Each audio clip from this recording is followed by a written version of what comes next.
Welcome to On the Road with Noble Outfitters. We're out touring this beautiful country and celebrating the American Farm and Feed Store, the backbone of the supply chain of all farms and ranches in this great country. Centuries and centuries of service that these stores have given all the farms and ranches across the country is a fun thing for us to go out and celebrate and watch. Come on inside and take a look. In the mid-1800s, America was pushing west and expanding at a rate unknown to any previous civilization. Americans pursued their dreams and unlimited opportunity. But they needed food, equipment, seeds, and tack to press on beyond the established cities and towns already settled. Out of this demand, a new retailer was born, the General Store, who handled everything a westward family would need to survive. Today, these retailers provide rural Americans the same materials, service, and expertise that made them invaluable over 150 years ago. Join Noble Outfitters as we rediscover the retailing backbone of America. Hear their story in their own words, how they've not only survived, but actually thrived in the modern world. Come along as we go on the road with Noble Outfitters.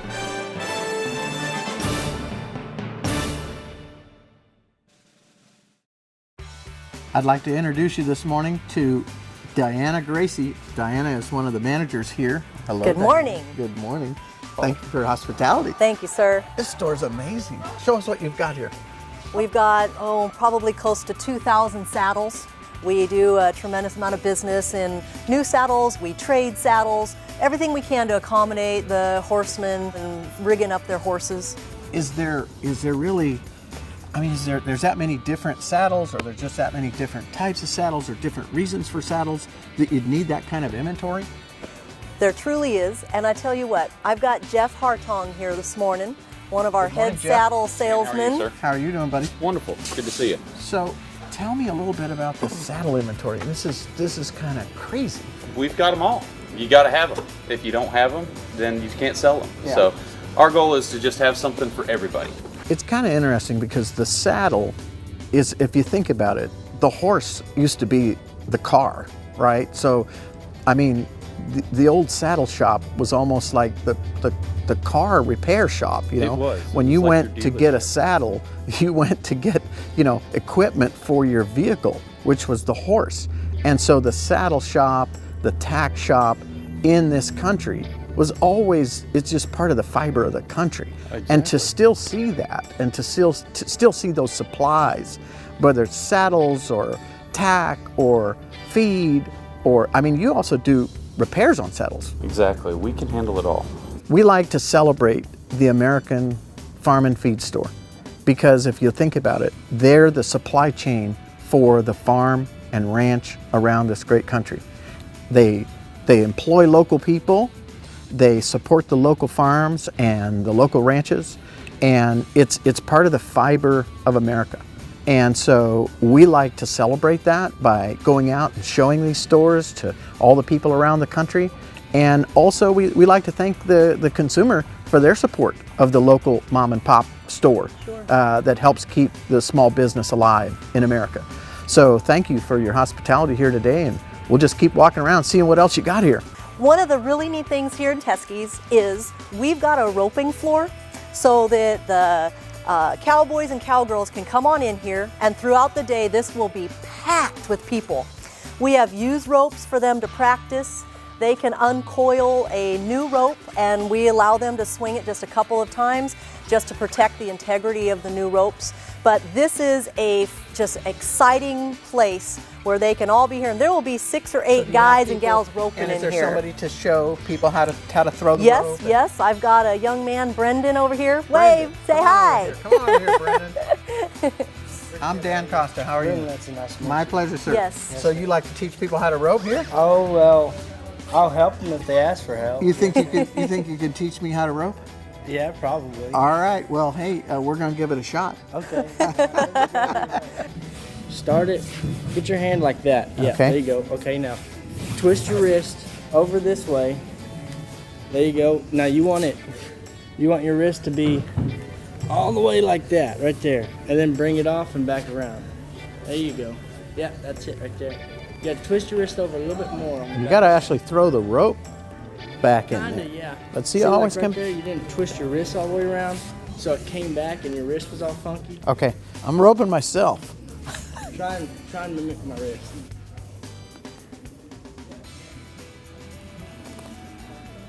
You got the rope going pretty good. Mine is the rope's hanging. I think got to get that rope out there in order to do it. Okay. First toss. First toss. I'm in.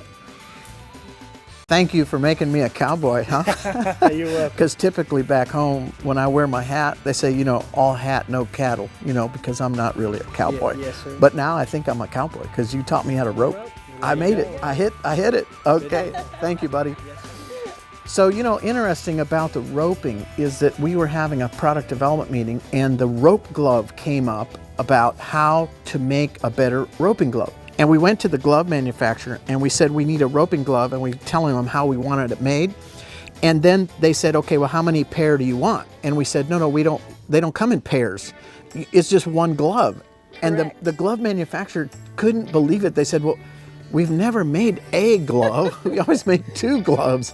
So it was funny. So here's something that's been used forever in roping.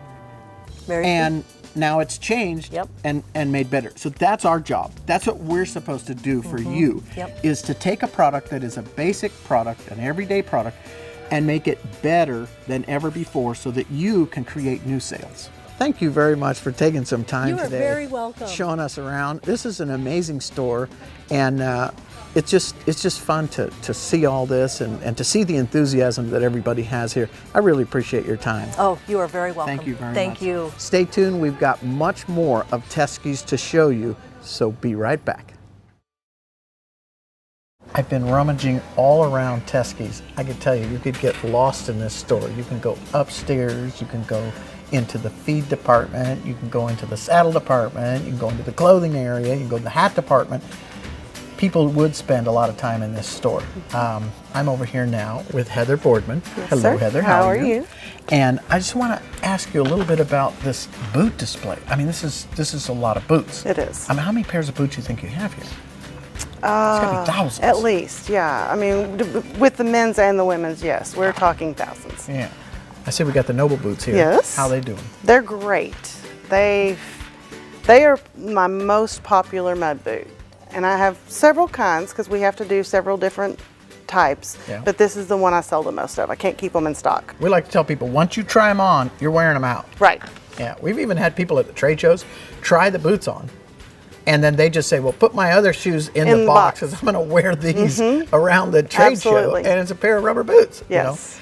So I see you have our shirt on. Yes, I Yeah, do. And those have been selling well. They have been selling wonderfully. Yeah, They're great. great for show shirts. They're great for just everyday wear. The ladies like the way that they give with them, and they're comfortable, and they've got a great style. Great. Well, I can tell you, Heather, it's been a pleasure being here at Teskeys today and seeing all the friendly people, seeing all the wonderful products, and just kind of celebrating again the old farm and feed store. I mean, Right. think about it. Again, it could be 18 something and we'd still be talking about rubber boots and Western Absolutely. boots and hats and saddles and Absolutely. bridles and different things to help on the farm. Yeah. So thank you for your time Oh, here no today. problem. And it's been a pleasure meeting you. You also. All right. Thanks. We'll be right back with On the Road with Noble Outfitters. Stay tuned. I've had an amazing time walking through this beautiful store, seeing all the different things that they do, learning how to rope for the first time. But I'd like to introduce you now to the folks that had the vision of this beautiful farm and feed store, Michael and Anissa Teskey. Thank you guys for being with us today, and thank you for the hospitality you've shown us. This has been a treat. I'd just like to, and also we have Prince with us. That's another thing about the store. I first thing came in this morning, I saw dogs running all over the place, and I said, what's going on with the dogs? Well, the employees can bring their dogs to work. It's, it's a very family friendly, pet friendly place, and that's just wonderful. It's such a warm environment that you've created here. But tell me a little bit about the vision. How'd this start? How'd this come up? Well, we're started in Denton and started in my garage. and just thought that I like to shop at Costco and Lowe's and all the big department stores like that, and Cabela's is one of my favorite places to shop as well. And I thought, well, it'd be neat to someday have one of those, and so I started going to small shows, and from that thing, going to shows just led to another, and we moved over here to Weatherford from Denton, and we started out in a storage warehouse, and we had 2 storage places, and then we got 4 storage places, and we got 7 storage places, and well, we decided we'd try to buy the place, and that didn't work out, thank goodness, and so we came down here and got a little land, and just grew from being a small store to a big store. If you look around this place, it's all been added on. Yeah, it's amazing. It's like 100,000 square feet of little add-ons of things that have kept growing. Everything from, farm, feed, tax, supply, clothing, boots, hats, and now guns, So it's funny to hear you talk about this. I started out of my garage, that's America, right? It's just land of opportunity. It's just such a wonderful story to hear how you can start with nothing, you can have a vision, you can have a dream, work hard, keep your nose clean, and grow a great business. And what's interesting about your business, as I was talking to your folks downstairs, is you could walk into this store, and I know it's modern and you have beautiful things that maybe you didn't have in the 1800s, but at the end of the day, it's a shop that people could have got what they needed in the 1800s when there were no cars. All those saddles were like auto parts, those were you had to have that to drive your vehicle, which was your horse or your buckboard or whatever. But I understand you actually had a different career path than retail in the beginning. This wasn't what you envisioned your life to be. So tell me a little bit about your past and your schooling. Well, Michael and I met when I was in my senior year of college, and I planned on going to medical school. I got my degree in biology, so the business end of it was definitely not at the forefront, but I got accepted, but I always did the bookwork, all the books, and ended up deciding to postpone and go the following year. And in between that time, we got pregnant with our son Jake, and just got really busy with the business, and I enjoyed it. That's fun, because if you guys hadn't have met, would you be a doctor today? Which way would it have gone? Where would have things gone? And it's just so fun to look back and say what happens when fate introduces us to people and things happen. But it's wonderful because you can still participate with whatever your education is to help with a store like this, because this isn't a little operation. This is a good size operation, and I don't, how many employees do you have here? Roughly 85. 85 employees. That's another thing I was thinking, is that the local farm and feed store employs local people. It helps people with jobs. It supplies people with what they need from around the area. I just want to say thank you for what you guys have done to sell our products and do a great job. You're an amazing retailer. And I also like to thank the people out there for shopping at the local farm and feed store, because it's the independent farm and feed store that is the basic supply chain for all of us in the farm and ranch industry across the United States. So this has been a wonderful tour, and I want to thank Michael and Anissa for their generosity, and thank you for watching On the Road with Noble Outfitters.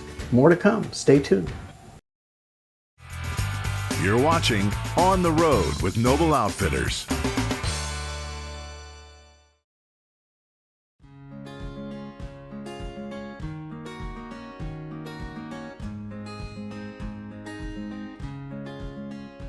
And now for my favorite part of the show, the noble child of tomorrow. We have with us today Jacqueline Aldridge, and she's going to share with us how she's won all these wonderful trophies showing her cattle. Good morning. Good morning. How are you? Good. So, when did you get started doing this? You look so young in these pictures.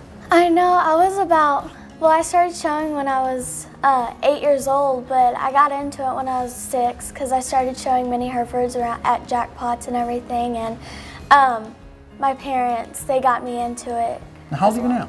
I am 13. 13 years old. How old were you here? And it looks like you're just a little baby almost. And look at the size of that steer. I know. I was around, I think, 10, because that wasn't too long ago. I was about 10 years old. Okay, and then this one over here, you're not even as tall as the animal.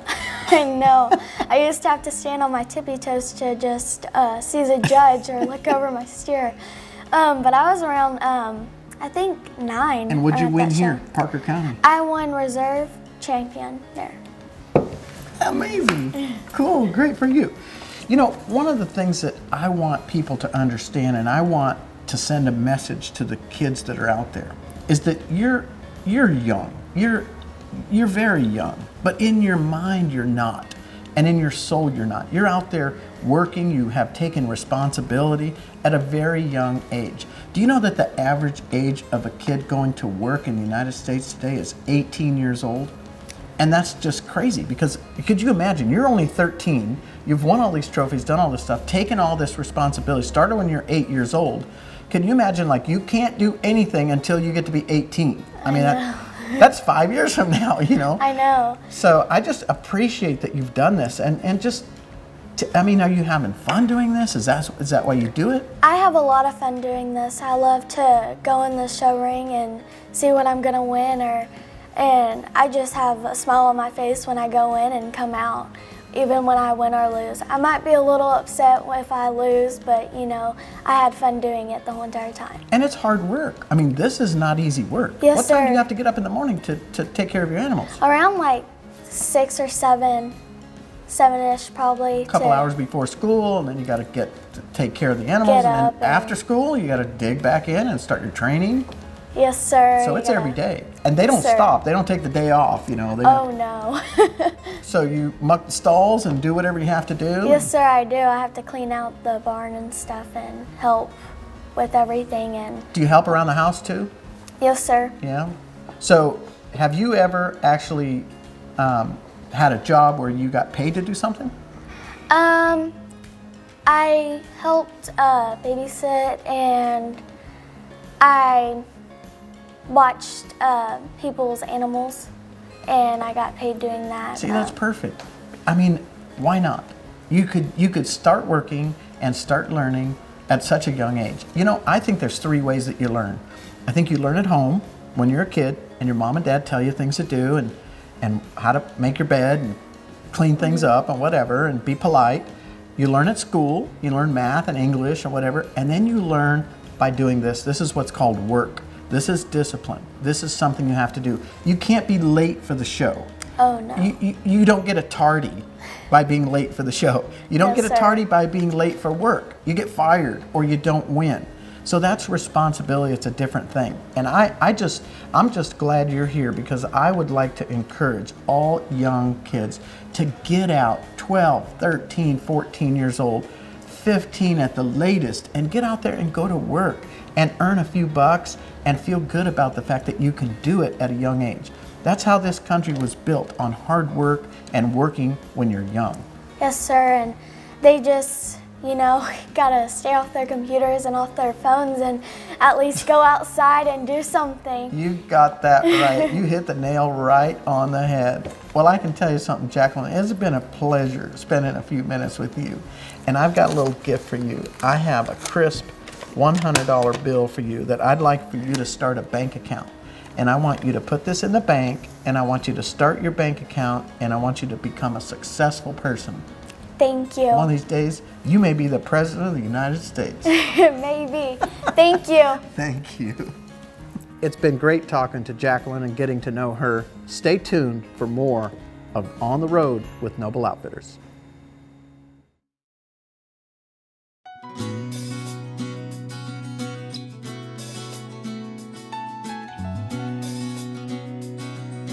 We're gonna try today a buttermilk pie, which is, after 25 years of food service for myself, I've never even heard about a buttermilk pie. So Mimi, tell us a little bit about this buttermilk pie. And I have to say, I stuck a little taste here just a minute ago. It's incredible, but buttermilk pie, I've never even heard of it. Well, my grandmother made buttermilk pie, and it has buttermilk and eggs and sugar and butter, just all the good stuff. Now, what binds it? What keeps the pie intact? Of course, we're going to give everybody the recipe, so you don't have to remember this. But I'm just curious to buttermilk, and I'm just thinking pie. How did it get to be a pie? You got eggs. Eggs. Okay, so eggs is kind of the binding. So Right. you bind it up with eggs, and what else? It has a little bit of cornmeal, a little bit of flour, Okay, cornmeal and flour. Great. and then just buttermilk, sugar. Oh, okay. So I'm Butter. gonna taste it here in a minute. But you also mentioned something like, have you heard of chess or something? Right. Chess. I was thinking about playing chess. I've never heard of the term chess, and you said maybe it's a Texas thing. It must be. It must What be. is chess? What Just- you said lemon chess? Is it, Right. Is it similar to this? It would be like a lemon pie that's kind of like this. It's kind of a custard It's pie. like this, and they make it with milk instead of buttermilk. Okay, so and it's a lemon flavor. Well, you can make plain, which would be just vanilla, or you could make lemon with lemon juice.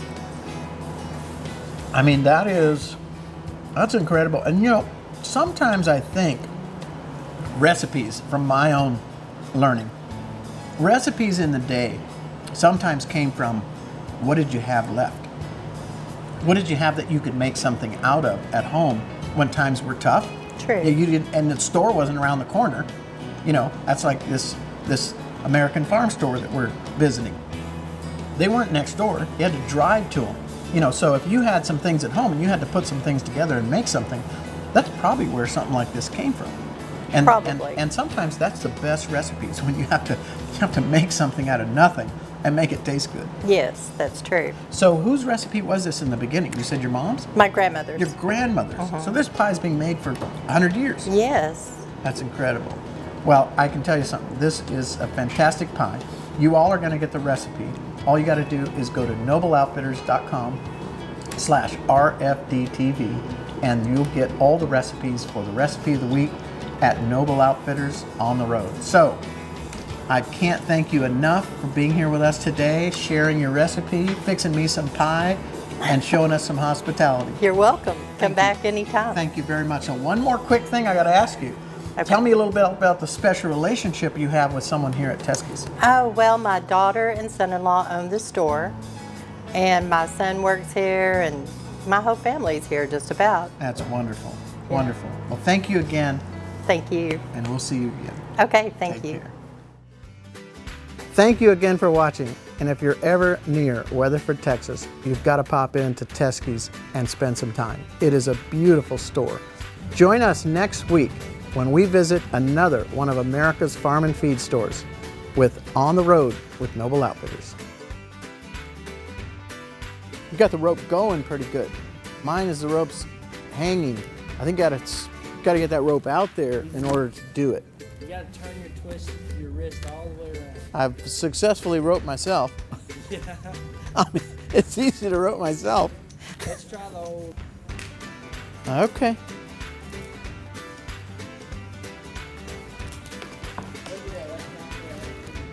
First toss. I'm in.